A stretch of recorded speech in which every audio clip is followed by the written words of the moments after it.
నరసరావుపేట మండలంలోని మామిడిపల్లి, మలకపేట, ధర్మారం, పల్లిమక్త గ్రామాలలో ఆదివారం రోజున శ్రీరామనవమి పురస్కరించుకొని సీతారామ కళ్యాణం అంగరంగ వైభవంగా నిర్వహించారు.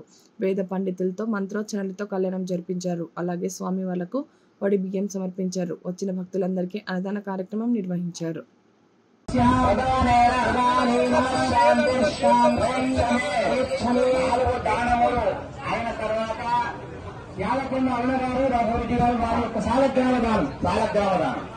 అయితే 4 దానములు అయిన తర్వాత అమ్మవారిని తయారైందో చూసి వచ్చారు.